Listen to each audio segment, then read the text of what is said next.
Dès le 3 juillet prochain s'ouvre la nouvelle édition du Combat des Maîtres, la compétition estivale des 12 coups de midi. Un tournoi auquel Céline va prendre part avec un peu de pression, comme elle le confie à Télé Loisirs. Que la compétition commence. Dès ce lundi 3 juillet 2023, 32 maîtres de midi seront réunis pour s'affronter au cours du traditionnel combat des maîtres des 12 coups de midi. Pour la première fois, Céline, l'actuelle championne du jeu et détentrice de 4 étoiles mystérieuses, va s'élancer dans la compétition face aux champions emblématiques tels que Bruno, Paul Elrarat, Xavier ou encore Eric. Un tournoi pour lequel la quadragénaire souhaite absolument éviter d'être ridicule si l'on en croit l'entretien qu'elle a accordé à Télé Loisirs. Je ne voulais surtout pas être ridicule, Céline, les 12 coups de midi, fixe ses objectifs pour le combat des maîtres 2023 Télé Loisirs. Avez-vous éprouvé une pression particulière au moment d'aborder votre premier combat des maîtres? Céline, carrément. J'étais inquiète de ne pas réussir à jouer correctement et j'ai ressenti une grande pression. Imaginez si après 100 participations dans le jeu je n'arrive pas à répondre à une seule question? Je ne m'en remettrai pas, rire. J'ai eu beaucoup de victoires, je voulais prouver que je pouvais performer aussi face aux plus grands. Quels objectifs vous fixez-vous? Indépendamment de me qualifier ou non pour la suite, je ne voulais surtout pas être ridicule.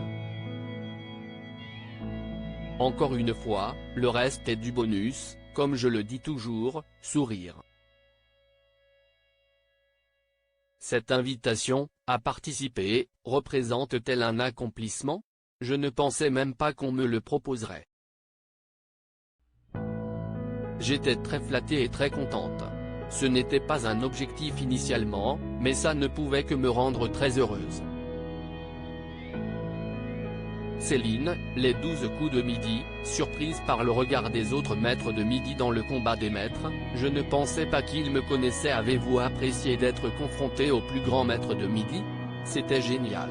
Le plus intéressant était de dialoguer avec des gens qui ont le même parcours que moi et qui comprennent ce que je vis actuellement. C'est chouette, ça me permet de me rendre compte que toutes les émotions que j'ai pu ressentir, eux l'ont vécu aussi. Ils sont tous super. La famille des 12 coups de midi existe donc réellement? Je pense que le terme peut être galvaudé pour tous les gens qui ne connaissent pas de l'intérieur. Moi aussi, je pensais que c'était peut-être un peu exagéré, mais en le vivant, c'est bien une réalité. Je pense que les groupes de personnes qui sont là, les candidats et les gens qui s'occupent de l'émission, mettent l'accent sur les valeurs humaines. Comment s'est passée votre intégration avec les autres?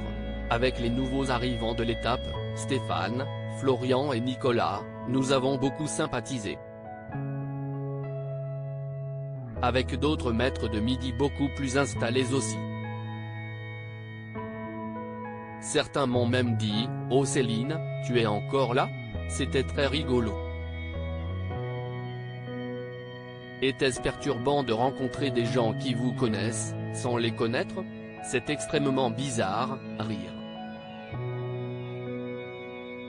Je ne regarde pas forcément beaucoup la télévision, je les ai vus par intermittence pendant leur passage et je ne pensais pas que l'inverse était vrai et qu'ils me connaissaient aussi. C'était très marrant. Ils ont tous leur personnalité, c'était vraiment chouette.